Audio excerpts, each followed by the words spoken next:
A eleição histórica de 8 mulheres e a formação de uma mesa diretora totalmente feminina trouxeram a Cuiabá a esperança de um protagonismo inédito.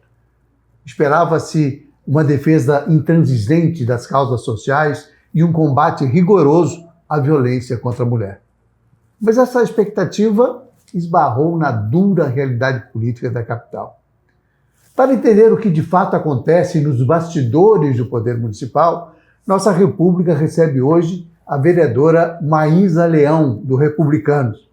Ela tem se consolidado como uma das poucas vozes mais críticas do parlamento. Denunciou o colapso na educação municipal, a falta de profissionais para crianças com deficiência e a omissão em denúncias de assédio na gestão da prefeitura. Além disso, aponta uma tentativa clara de transformar a Câmara num puxadinho do Executivo. Afinal, as instituições estão funcionando ou estamos vivendo no reino do rei Abílio? É o que vamos debater agora. Vereadora Maísa Leão, seja muito bem-vinda à nossa República. Muito obrigado por ter aceitado o nosso convite. Eu que agradeço, Mauro. Estava aqui comentando nos bastidores que Nossa República é um programa que todos devem assistir, atemporal, e que eu gosto muito, então é um prazer enorme estar aqui. Obrigado. Olha, vereadora, é o seguinte, Cuiabá recebeu com enorme expectativa o resultado das eleições de 24, com uma eleição de 8 mulheres parlamentares, 8 parlamentares mulheres, né? Um fato histórico, e também, em certa medida, há uma mesa diretora formada por 5 mulheres, também um outro fato histórico. E havia, na época, uma grande expectativa no sentido de que essas mulheres vão mostrar um outro perfil, né, daquilo que era chamada Casa dos Horrores, para uma instituição mais respeitada, com ações mais ligadas a questões sociais, enfim, ao interesse da sociedade, a visão feminina, né, da política. E hoje a gente tem uma certa dúvida sobre se esse protagonismo está acontecendo ou se ele está deixando todo mundo frustrado, né? O que seria lamentável, do ponto de vista dessa luta das mulheres pelo empoderamento. Qual que é a sua avaliação diante, principalmente, dos fatos recentes? Olha, excelente pergunta, e uma pergunta, né, que a gente precisa pensar muito na hora de responder. Primeiro porque eu, como mulher, sempre vou defender esse espaço ocupado por nós mulheres, e a gente sabe que para uma mulher chegar numa Câmara de Vereadores, numa Assembleia Legislativa ou em qualquer cargo de poder, ela passou por uma via crucis. Eu posso dizer isso, muitas vezes as pessoas falam, é um vitimismo, é se colocar numa posição inferior. Não é, a realidade da vida. A gente geralmente gerencia os lares, a gente tem carreiras que nos exigem, a gente tem expectativas familiares. Então, em primeiro lugar, eu preciso dizer que essas mulheres tiveram um grande desempenho. Foi uma eleição que elegeu não só 8 mulheres, mas como as mais votadas, né? A gente teve ali nas mulheres a maior expressão de votos. O que demonstra um anseio da população pela presença feminina. Pela presença feminina, com certeza. O que eu penso que é o grande problema dessa legislatura? Há muita polarização. Há muita disputa por posicionamentos ideológicos, e a gente está falando de uma Câmara de Vereadores, uma Câmara Municipal. E existe hoje essa confusão na política, porque o que a Câmara Municipal faz? Ela cuida do povo. A gente tinha que estar preocupado muito mais com o bairro, com pautas como bem, né, você falou. A gente tinha que estar discutindo ali a saúde da mulher, a saúde da criança, o climatério, a menopausa, como que a gente pode melhorar dentro do município de Cuiabá, habitação, assistência, saneamento básico, coisas que são muito ligadas à família, né? À família. E hoje nós temos muitas mulheres que são arrimo de família.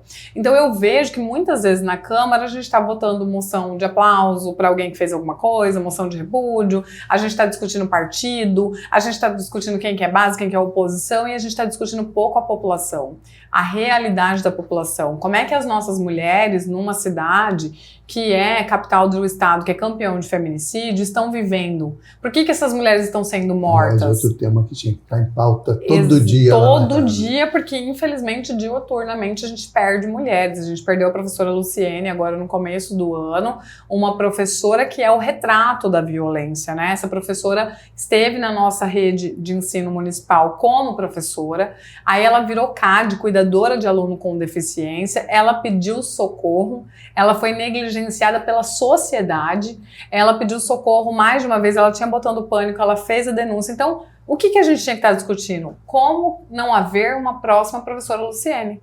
Esse deveria ser o cerne da nossa discussão, e muitas vezes a gente perde tempo discutindo a gestão, discutindo certo e errado, pessoalizando batalhas. Então eu sinto, eu não coloco na costa das mulheres, coloco nas costas da legislatura. Eu acho que a nossa legislatura ela ainda tem tempo. Ela tem tempo de acordar e de entender que a gente pode entregar para a população cuiabana uma discussão sobre regularização fundiária, que é um grande problema em Cuiabá, sobre o plano diretor que está defasado de 2007, entender o perfil dessas mulheres que se inscreveram ali no programa de residências. Foram mais de 1.000 inscrições, então a gente tem mais de 1.000 mulheres em situação de vulnerabilidade, que são arrimo de família. Como elas são? Quem são? Vamos levar essas mulheres para dentro da Câmara? Vamos verificar o que está faltando para elas, por que elas foram abandonadas. Então, eu acho que a discussão está muito polarizada e nacionalizada. Pois é, essa situação se deve a quê, na sua visão? Essa polarização, essa supervalorização do ideológico, porque o que a gente percebe cá de fora, como jornalista, que é uma absoluta falta de conteúdo, né? Quando se discute ideologia, falta de conteúdo e falta de propósito, né? Sim. Quando se age para preservar certas coisas ou para impedir certas coisas, com essa visão ideológica, né? Não se presta serviço algum para a sociedade, nem na prefeitura, muito menos na Câmara, não é isso? Perfeito. Como é que faz para superar isso? É possível que essas 8 mulheres, ao invés, aliás, de assumirem esse papel de ser a casa das 8 mulheres, Sim. independente da visão ideológica de cada uma, independente do que cada uma defende, mas com um propósito comum, né, de bem representar o feminino na política cuiabana. Como é que pode resolver isso? Há espaço para diálogo construtivo, de unidade em torno dessas mulheres, ou a Câmara vai continuar sofrendo influência machista, muitas vezes, de subordinação a prefeito, ou seja lá quem for, que de alguma maneira acaba impedindo que as mulheres tenham liberdade, inclusive, de opinião? Olha, eu acredito que há tempo, né? E o que precisa ser feito? A gente precisa descer dos palanques. A eleição acabou e muitos continuaram no palanque eleitoral, né? Eu penso que as mulheres podem dar esse exemplo, porque ali, das 8 mulheres, todas, independente de uma ser amiga ou não da outra, todas ali são mães, todas são mulheres que têm uma história de vida muito interessante, não tem nenhuma ali que caiu de paraquedas. Todas ali lutaram muito para chegar até ali, e há tempo dessas mulheres olharem para os seus bairros, para aquilo que as trouxe até ali, e de fazer realmente um chamamento para discussão do quê? De um plano de Cuiabá. A gente tem que estar discutindo o plano municipal de educação, a gente tem que estar discutindo o número de creches que precisa aumentar, como é que a gente vai fazer para fomentar esse aumento do número de creches. Ajudar a administração, né? Ajudar a administração, de fato, discutir, trazer verba do governo federal. Eu sempre repito, eu acredito que o prefeito tem uma influência muito grande nessa polarização, porque ele fica falando que não precisa de verba do presidente, do Lula. A verba não é do Lula. A verba do meu imposto, a verba do seu imposto é do povo brasileiro. Então eu acho que há dessas mulheres de pegarem e falar, não, peraí, vamos pautar creche, Vamos todo mundo discutir creche, independente do seu posicionamento? Vamos pautar aqui como é que está o nosso fluxograma de atendimento das crianças neurodivergentes no município de Cuiabá. A gente tem muitos autistas, muitas crianças com TDAH, professores adoecidos dentro da escola, porque a educação inclusiva ela ainda é fictícia. A gente teve a mudança agora do decreto 12.686. Eu gostaria de estar discutindo o decreto na Câmara. Eu gostaria que a gente estivesse olhando se a gente tem um suporte de professores de apoio adequado, como é que a gente vai qualificar esses professores. Então, eu penso que há tempo, Mauro, eu tenho esperança de que essas mulheres olhem e falem, elas têm o que entregar, elas têm conteúdo. Uma coisa que me chamou a atenção, que essa coisa de estão em campanha ainda, que não saíram do palanque. E nós temos eleições esse ano. Sim. Então, nós temos muitas mulheres vereadoras que são pré-candidatas. Inclusive, eu sou pré-candidata. Então, quando você fala tem tempo, e aí? Quer dizer, ou faz campanha, ou foca nisso, porque nós já estamos às vésperas do processo. Aliás, do processo eleitoral, a pré-campanha já começou, antecipadíssima, né? Quando se esperava que isso fosse ser deflagrado aí a partir das... Agora, né? Está desde o ano passado. Está desde o ano passado, enfim. Desculpa, estou lhe indagando, eu sei que assim... Sim. Porque a senhora não, tem eu faço questão a senhora tem uma postura isso. Que eu admiro muito, gosto muito, acompanho o seu trabalho, como de algumas outras vereadoras que infelizmente mudaram o seu perfil de atuação em função da prefeitura, mas eu tenho acompanhado a sua vida no parlamento e assim, é respeitável, é algo... a gente percebe que há uma luta sincera, não existe uma coisa focada no critério eleitoral unicamente. Quer dizer, é mais abrangente que isso. E corajosa quando faz oposição à administração municipal. Faz uma oposição articulada para ser oposição, mas que cobra coisas que são... entregue, né? Porque assim, na minha visão, o que é certo, o que é errado é errado. Perfeito. Né? Ou você defende o que é certo, ou você fica aí nessa condição de tapar o sol com peneira para evitar de se queimar com a população, mas também fazer média com o prefeito para garantir o carguinho do assessor pessoal lá pelo cabo eleitoral. Enfim, está na hora de realmente dar uma virada. E como é que administra o interesse eleitoral de 2026 com essa situação que precisa mudar, que aliás não deveria nem estar acontecendo? Olha, essa é uma resposta que para mim é muito fácil, porque as pessoas falam, tá, mas você está criticando políticos que nunca desceram do palanque, mas você é pré-candidata. É muito fácil quando você compreende que as pessoas votam em trabalho. Eu tive a oportunidade de ser vereadora por 2 anos, então eu entrei com uma sede muito grande de entrega. Eu fui uma suplente, eu fiz 1.520 votos, eu não fui eleita na minha primeira eleição.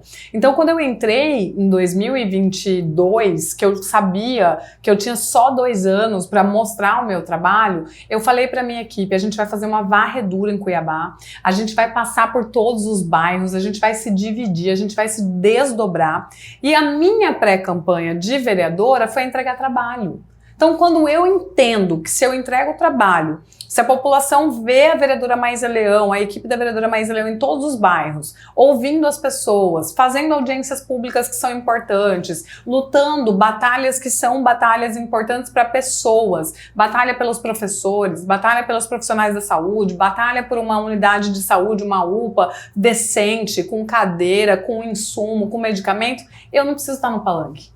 Eu não preciso estar rivalizando, eu não preciso estar pessoalizando. E quando eu falo descer do palanque é isso. Então é possível fazer uma pré-campanha baseada em trabalho.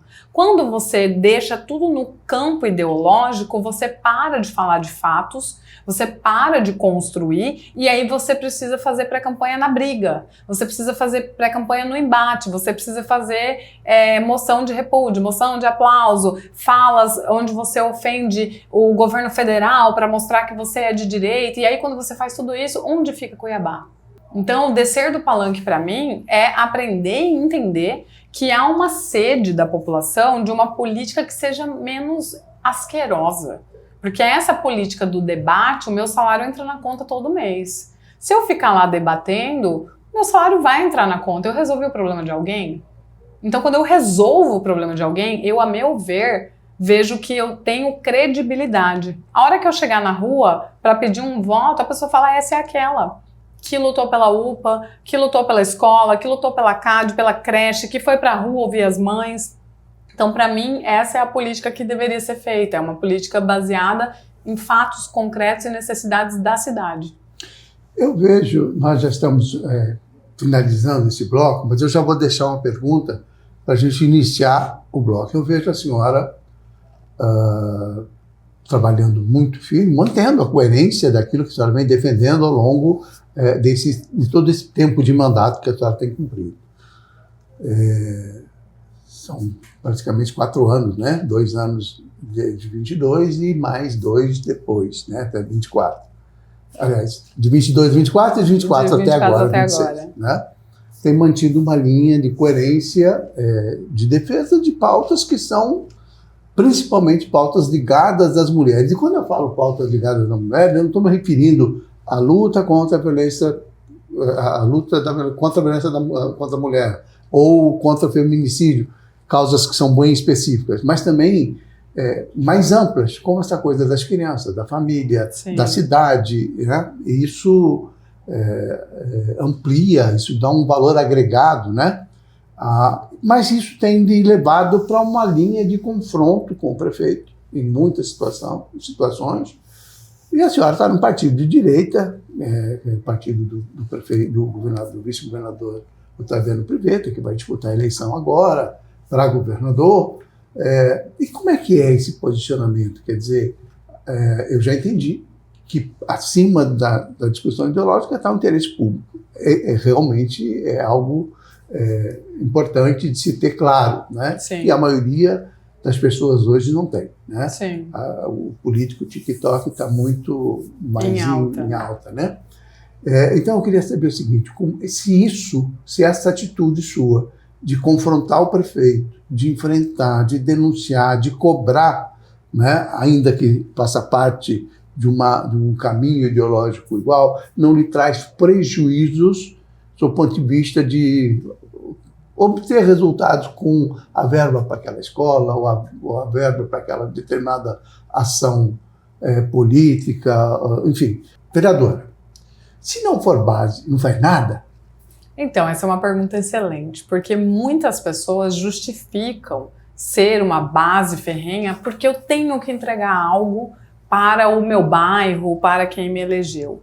Eu sempre consegui fazer entrega. Sempre consegui fazer entrega na gestão passada e tenho conseguido fazer entrega a duras penas nessa gestão. Hoje, por exemplo, eu falei na sessão sobre o abandono da Praça 8 de Abril. Falei na sessão sobre o abandono, mostrei a fiscalização que o meu gabinete fez com imagens para que fique comprovado que não é picuinha com o gestor da capital. Porque é legítimo, porque é o papel do vereador, né? É o meu papel fiscalizar. Tem gente que pergunta, onde você estava nos 8 anos? 8 anos eu nem era política, mas eu estive sempre fiscalizando. E o fato de eu ter legitimidade, de ter um eleitorado, foram 5.615 votos, tem muita gente que acompanha meu trabalho, faz com que a gestão, por exemplo, me telefone. Hoje o secretário me telefonou e falou, vereadora, estamos na Praça 8 de Abril. Eu vi que a senhora mostrou o estado da praça, a gente está limpando lá hoje. Então, o fato de eu ter credibilidade, né, faz com que a fiscalização funcione. Então, não é aquela coisa, Mauro, de vir lá na tribuna e falar, eu quero agradecer aqui o secretário fulano que me atendeu. Ele não está me atendendo. Ele está atendendo o bairro. Ele está atendendo uma praça que é um ponto, um coração dentro de Cuiabá. Histórica, né? Histórica, frequentada, que quando aparece na minha rede social destruída, machuca o coração do povo cuiabano. Então o prefeito liga, o secretário de governo liga, olha lá, ela mostrou, vão resolver. Então sim, ser oposição, quando você tem coerência, quando você tem credibilidade, isso não é fazer resolve. Oposição, né? Não é nem oposição. Minha visão não é. É fazer o cumprir com a função do vereador. Exatamente. Não é? Eu não fui ali e falei, prefeito incompetente. Não, eu falei, olha o estado da Praça 8 de Abril. está abandonado. Olha o estado das nossas calçadas na Avenida Miguel Sutil, todas as tampas de bueiro quebradas. Se chover, vai inundar isso aqui, pode cair uma criança dentro do bueiro. Então eu não estou pessoalizando. E o fato de eu mostrar isso na rede, de eu fazer o requerimento, a indicação, enviar para a secretaria e fazer o meu trabalho correto, faz com que eu seja atendida não porque eu sou amiga do rei, mas porque eu estou cumprindo com a minha obrigação de vereadora. Então, sim, ser oposição traz resultados. Bom, eu queria falar um pouquinho da sua atuação em algumas áreas que são tão, assim, mal cuidadas ou maltratadas. Por exemplo, a questão das cáries, né? A gente percebe que há uma luta que parece sem fim para resolver um problema que é tão óbvio. Pode ser difícil, pode ter dificuldade de recurso, mas para mim, na minha cabeça, falta a vontade política de encarar o problema. Com certeza. Como é que a senhora vê isso? Por que a senhora se dedica a esse tema, primeiro? E segundo, quer dizer, que caminho tem? Como é que resolve isso? Né? A senhora vai ter que virar oposição de verdade para poder tentar resolver? Ou vai conseguir sensibilizar as autoridades públicas? E aí eu estou falando do governo do estado também, estou falando da prefeitura, porque esse problema é um problema do estado inteiro, geral, né? Você não ter cuidadores para as nossas crianças com algum tipo de necessidade. Como é que a senhora avalia? Por que a senhora faz isso? Eu sou mãe atípica, né? Então quem me segue há mais tempo conhece o meu filho João Lucas. Ele está hoje com 16 anos, ele é autista, ele tem disfluência de fala e ele é uma criança, um jovem que teve acesso a terapias, Mauro. Então eu sei da onde meu filho saiu e onde ele está chegando hoje porque ele tem o acesso. Eu sei da urgência desse acesso para as nossas crianças. Eu sei o quanto a escola contribuiu para que meu filho tivesse depressão. Meu filho, aos 14 anos, ele passou por um episódio de depressão por ter sofrido muito bullying dentro de excelentes escolas. Então, quando eu vou lutar... Não são excelentes, né? Não são. Se não ensinam consideradas excelentes escolas. Então, quando eu vou lutar para que uma família tenha o seu filho de fato incluído dentro de uma escola, eu parto da minha dor e consigo enxergar no entorno pessoas que estão numa situação muito pior e consigo me compadecer da urgência, porque eu falo muito para os gestores, por que hoje a gente não tem uma educação da perspectiva da inclusão adequada? Porque muita gente que toma as decisões não sabe o que é isso.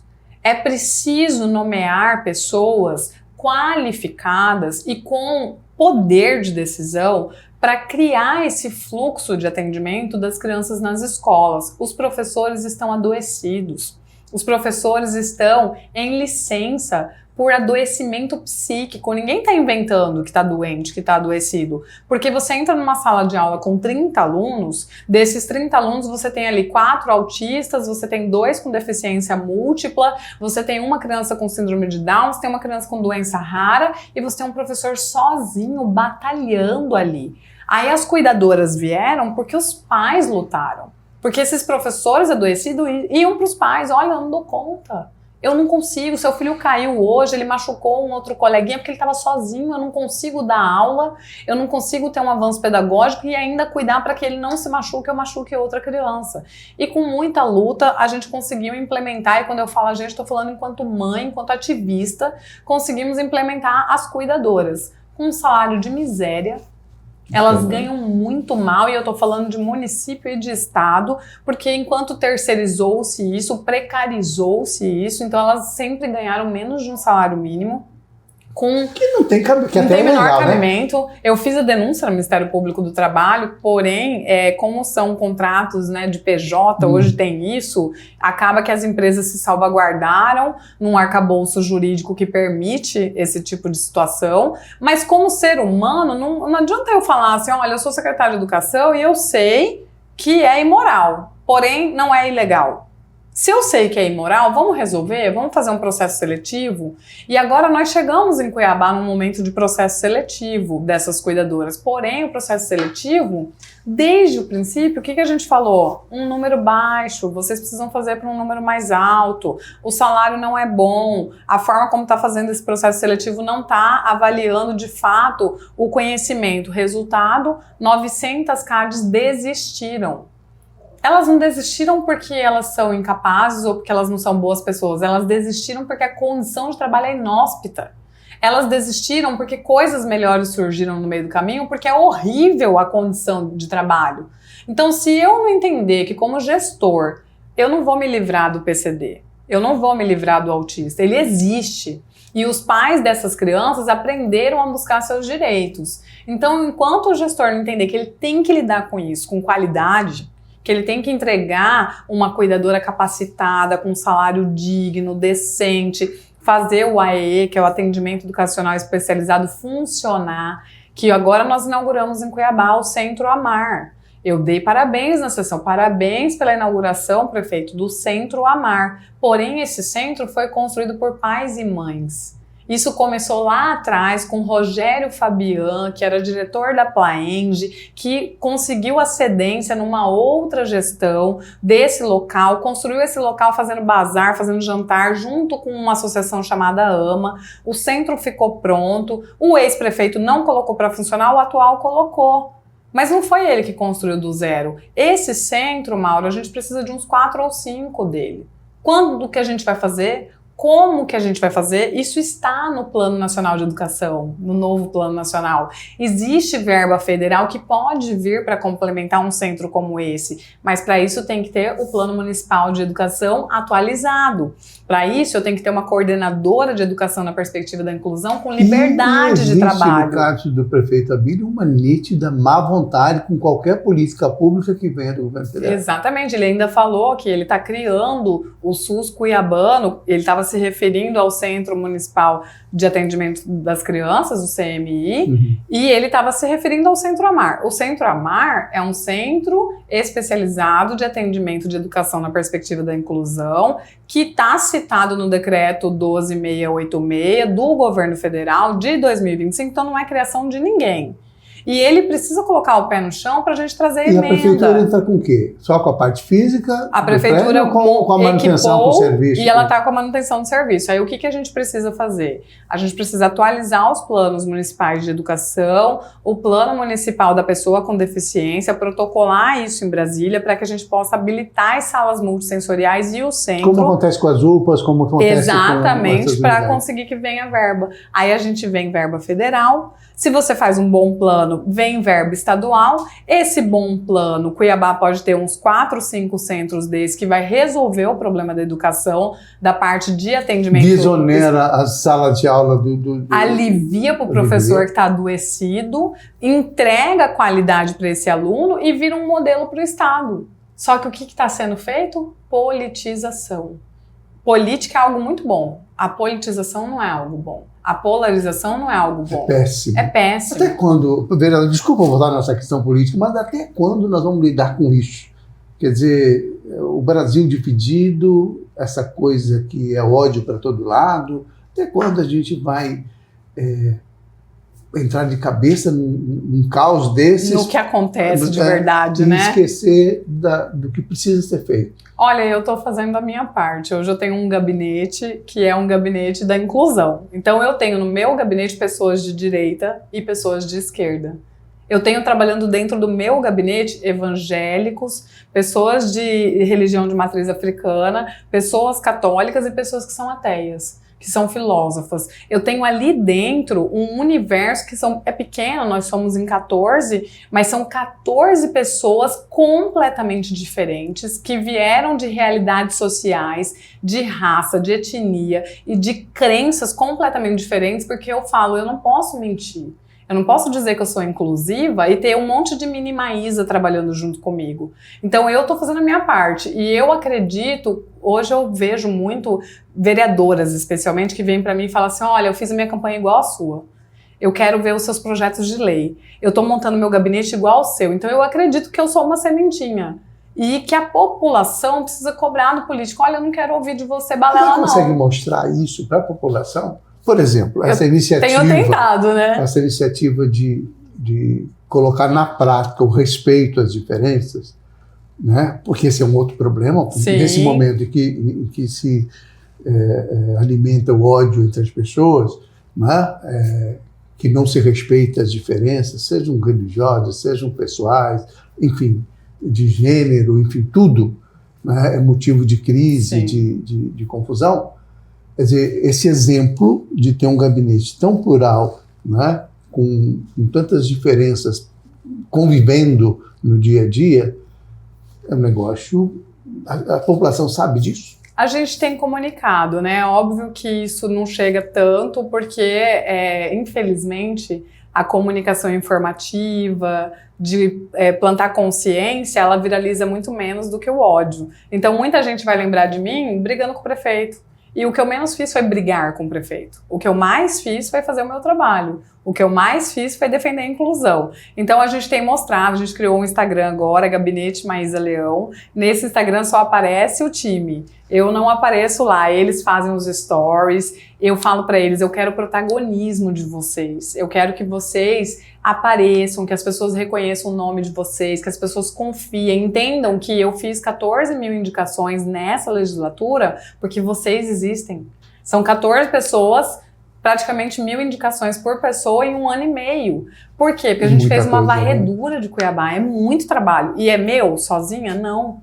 E eles estão se apropriando, eu acredito, Mauro, que com o tempo, né? Porque o ódio viraliza, o vídeo da briga viraliza e o vídeo da informação ele vai mais devagarzinho. Mas com o tempo, quem tem a oportunidade de conhecer o gabinete, de conhecer a equipe, de seguir, de acompanhar os trabalhos, só tece elogios. Deixa eu lhe perguntar uma coisa. A senhora falou da coisa da briga e eu preciso, claro, tratar desse assunto. É um assunto que não é interessante, como é o seu gabinete, obviamente.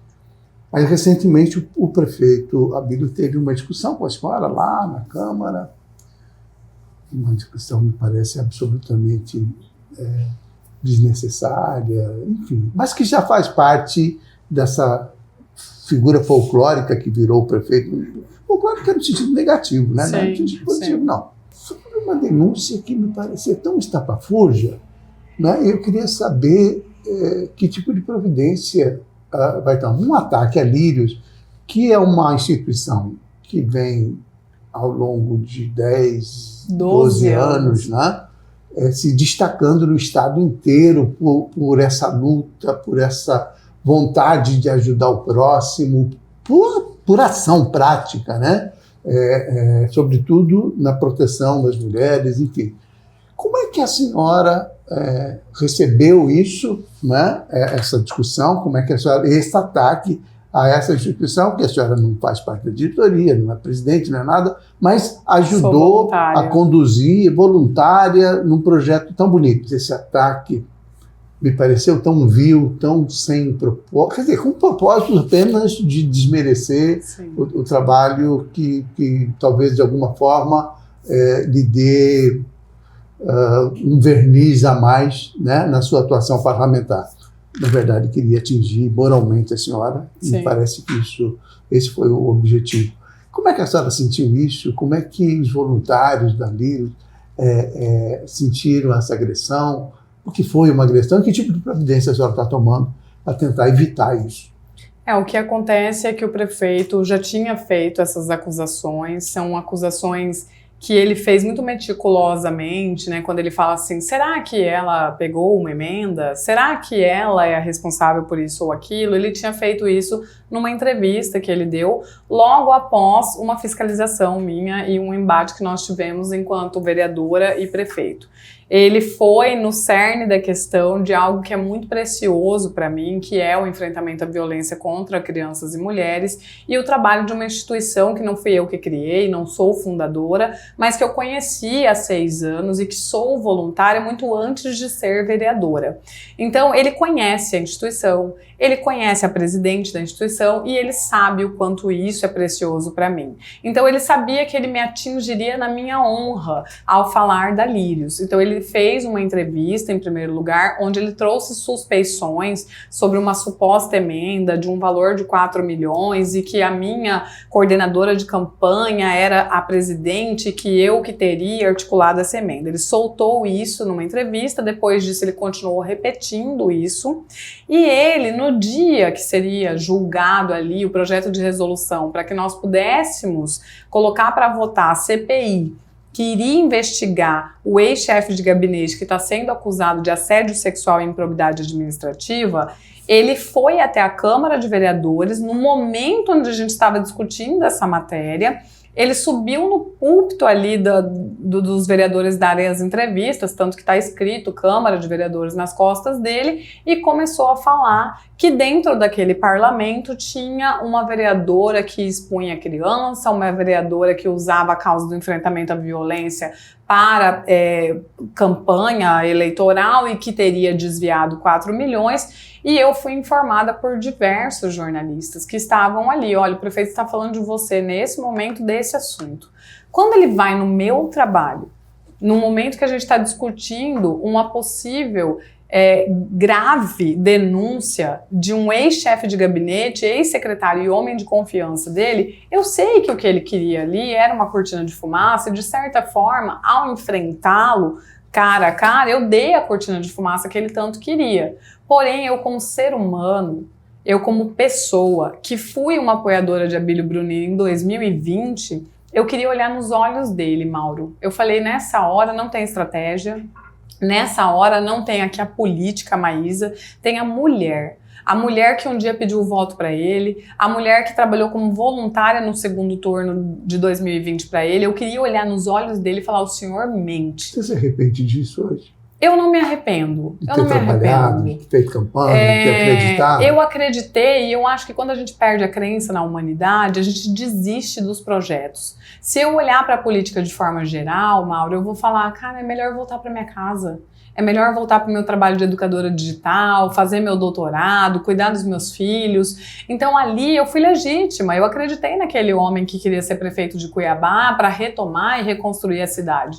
E eu subi ali para que ele parasse de fazer o que ele estava fazendo e para que eu olhasse nos olhos dele e ele soubesse que eu sei que ele mente.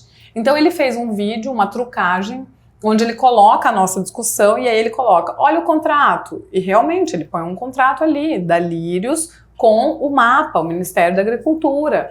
O que é aquele contrato? Foi um termo de fomento de um chamamento nacional, onde a Lírios foi selecionada junto. E não é um contrato com a senhora, não é um contrato comigo, não é uma emenda parlamentar do Fávaro, né, que é senador, mas está como ministro. Ninguém apontou a Lírios. A Lírios conseguiu esse termo participando de um chamamento nacional e demonstrando a idoneidade que sempre teve. Então, o contrato que ele mostra, o contrato existe.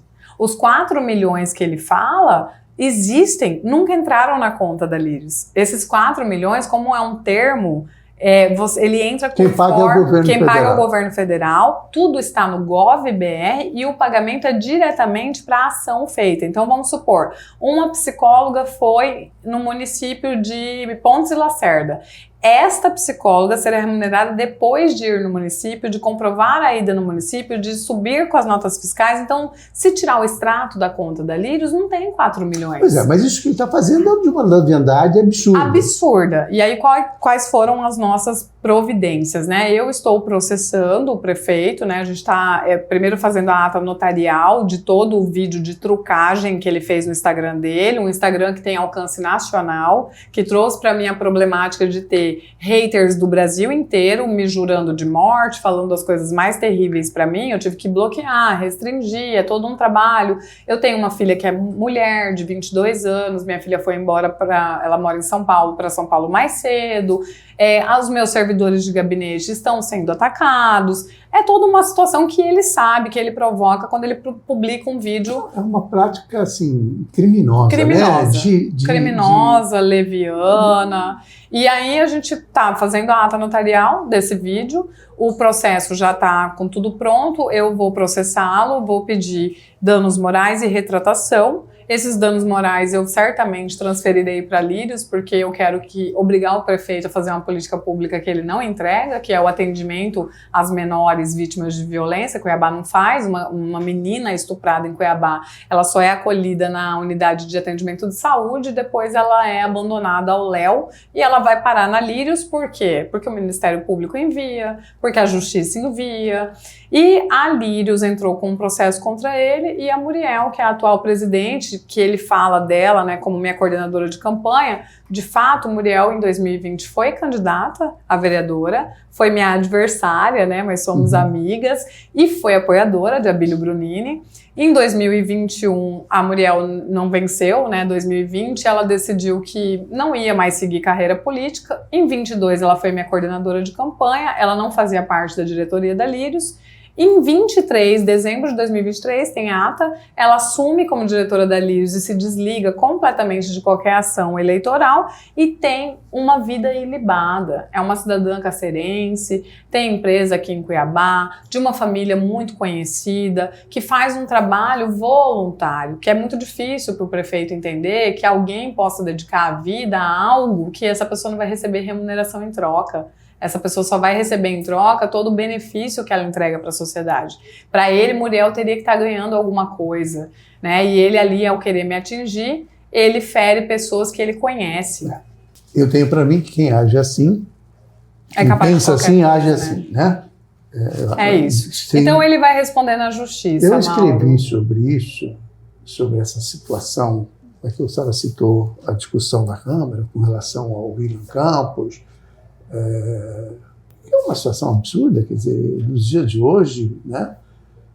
Embora reiteradas vezes acontece na gestão pública, na gestão privada, a gente vê o assédio, né, que é uma forma grave de violência contra a mulher, acontecer em todos os lugares.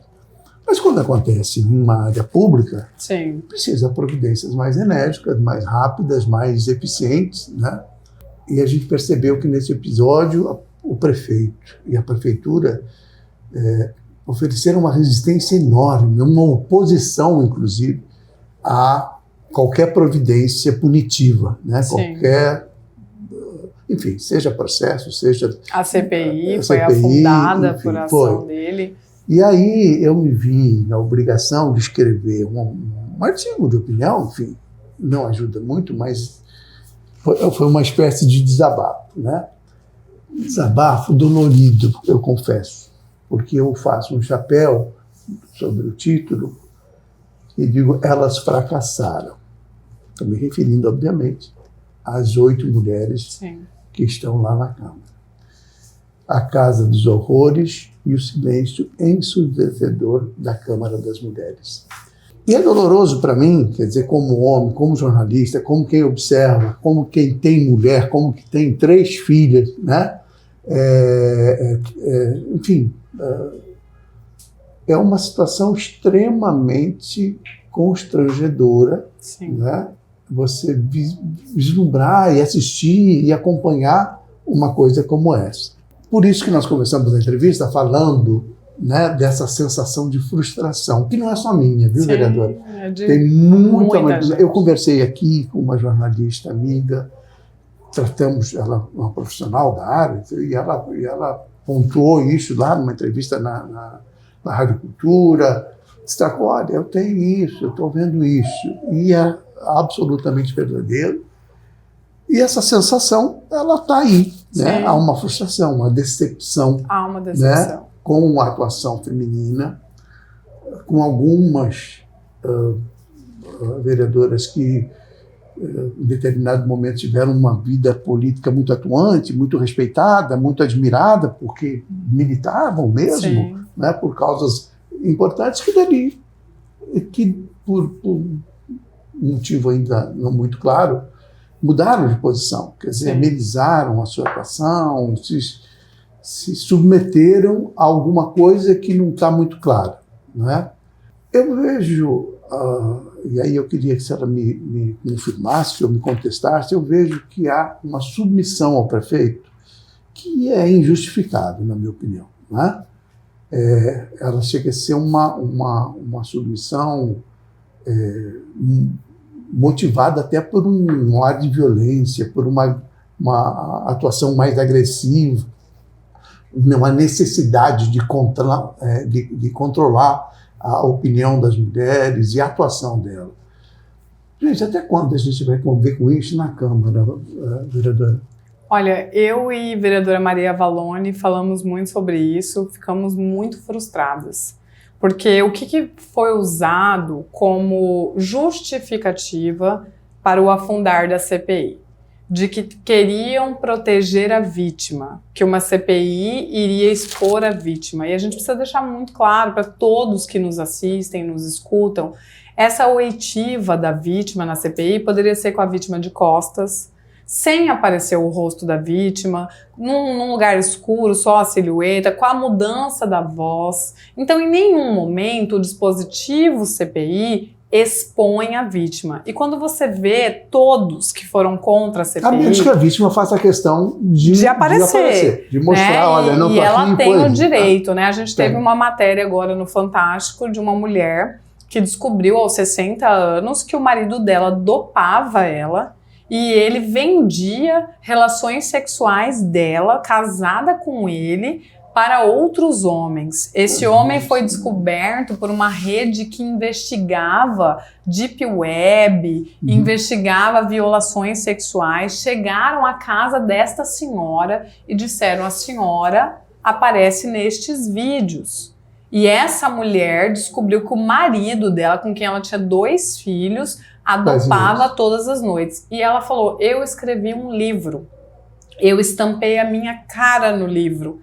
Eu quero que toda mulher que passe por qualquer abuso olhe para mim e veja que eu sobrevivi, que eu descobri que fui traída da pior forma e que eu estou aqui viva e contando a minha história. Então a gente não pode dizer que quer proteger uma mulher obrigando uma mulher a ser oculta. A gente precisa perguntar para essa mulher: você deseja aparecer? Você deseja estampar o seu rosto na sua luta ou você deseja ficar oculta porque se sente fragilizada?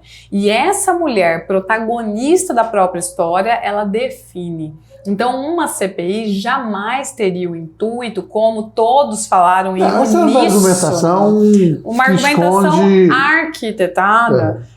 Me desculpem, não tem como medíocre, dizer, né? Que todos tiveram a mesma formação de ideia e chegaram para a sessão com essa mesma formação de ideia que foi, né, realizada lá no leito da sua cama, no seu lar, no seu silêncio. Ninguém chega em uníssono falando a mesma coisa.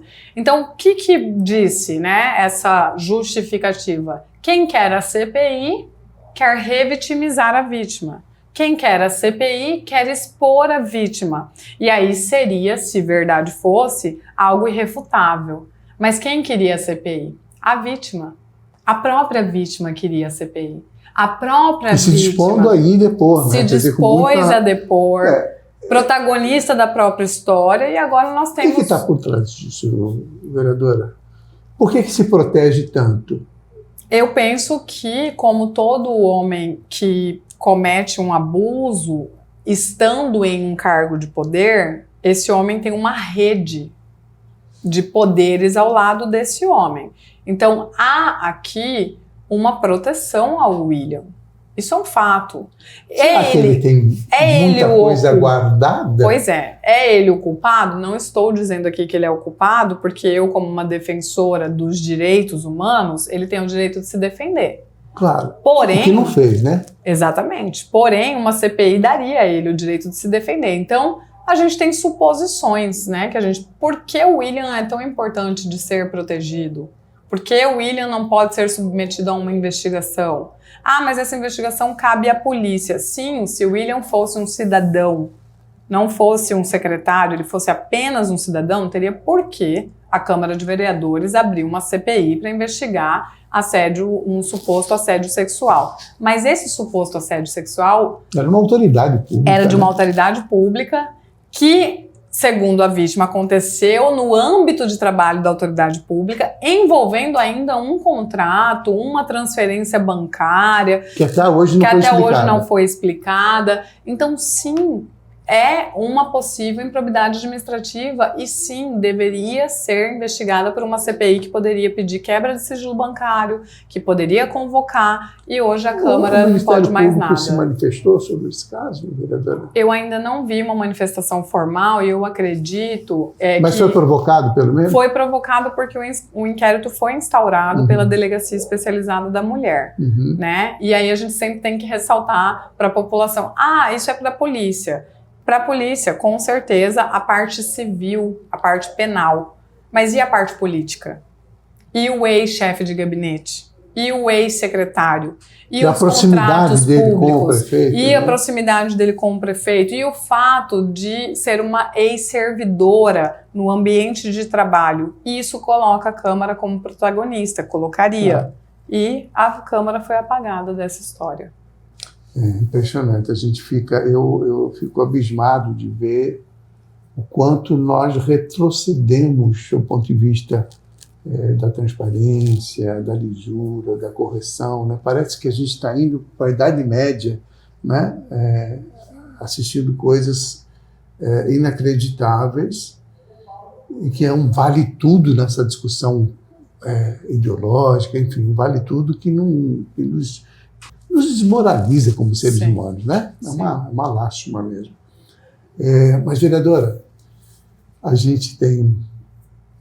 eu tenho aqui uma pauta enorme para tratar com a senhora. Não vai dar para tratar nesse programa só. Tem que vir em outro. Porque a gente vai ter que vir em outro, sim, né? Porque eu acho que tem muita coisa importante. Mas eu queria, antes da gente encerrar, falar um pouquinho dessa sua pré-candidatura a deputado estadual. O seu mandato encerra em 2028, é isso? 28. Então a senhora tem ainda... A senhora vai renunciar? A senhora vai continuar vereadora caso não ganhe a eleição? Como é que funciona isso para o nosso espectador compreender? Eu vou continuar vereadora, né? Os vereadores, os deputados, eles não precisam sair do cargo, assim como o executivo precisa para concorrer, e eu faço isso com muita tranquilidade, porque como eu falei para você, Mauro, o meu tipo de campanha, ele não é um tipo de campanha que precisa que eu pare de trabalhar. Porque o que eu entrego quando eu vou pedir para a população a confiança de estar num cargo público? Os meus resultados de trabalho. Então, a minha pré-campanha é entregar resultado para Cuiabá. E é demonstrar que o meu resultado para Cuiabá pode ser um resultado para os 142 municípios. Quando eu defendo a CADE de Cuiabá, a família típica de Cuiabá, o acesso à terapia, as pessoas com doenças raras, as pessoas com deficiência de Cuiabá, eu estou falando de uma pauta que ela extrapola os limites geográficos. A minha pauta não é ideológica. A minha pauta não vê se a pessoa é de direita ou de esquerda, se ela é pobre ou rica, ou se ela tem religião ou não tem. Então, eu não preciso parar de fazer a minha entrega de vereadora para fazer uma pré-campanha ou campanha de deputada. E é por isso que eu não vou me afastar do cargo. Eu espero conseguir êxito, mas se eu não conseguir, eu continuarei vereadora até 2028.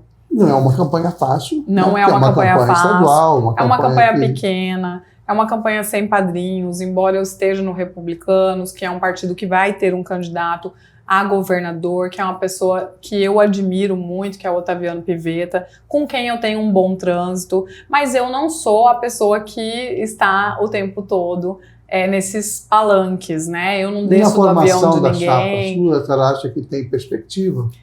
Olha, é uma chapa difícil. O Republicanos elege quantos, na sua opinião? A gente acredita que vamos eleger 3 a 4. Essa é a nossa métrica, porque temos grandes candidatos, uma chapa muito forte, então fazer a terceira vaga já é uma realidade dentro dos cálculos numéricos da nossa chapa, e a gente vai ter um candidato majoritário que sobe um pouco esse sarrafo. Então a gente acredita que serão 4 cadeiras, estaremos ali nas cabeças, mas a gente tem 3 deputados, né? Aliás, a gente tem 4 deputados, porque a gente tem o deputado Chico Guarnieri, que provavelmente venha, né? E ele veio depois, então por isso que eu tô falando, né? A gente vai ter 4. Mas, assim, quem tem medo de concorrer não pode entrar no pleito eleitoral. É um pleito muito difícil, muito desafiante. E também não é o fim do mundo perder a eleição. E não né? é o fim do mundo perder a eleição. Eu já perdi 2. Não é o fim do mundo. Então, o importante é o propósito, se manter o trabalho. Né? exatamente. Vereadora, uma honra recebê-la aqui na nossa República. Às vezes, algumas pessoas me dizem, mas você fica babando e tal. Eu digo, olha, tem gente que merece o respeito da gente, merece admiração. Né? Eu vou ser bem sincero, eu não vou trazer o Abílio aqui nunca, porque eu respeito. Eu trago as pessoas que eu respeito. Eu trago pessoas que têm história. Eu trago pessoas que têm alguma coisa para acrescentar para quem nos assiste. Eu não consigo ter essa vontade, né, de trazer qualquer pessoa aqui, só porque ela é uma autoridade, só porque ela... Então, o prefeito Abílio também não me interessa, porque acho que não é um bom exemplo, né, para ser trabalhado aqui num programa que tem esse propósito de ajudar as pessoas a abrir cabeça, a, enfim, se sentirem melhores e buscarem uma vida melhor. Né? Parabéns, obrigadíssimo, viu? Foi uma honra recebê-lo aqui. Nossa República vai ficando por aqui. Até a próxima semana, com uma nova entrevista tão importante como essa com a vereadora Maísa Leão. Um grande abraço a todos.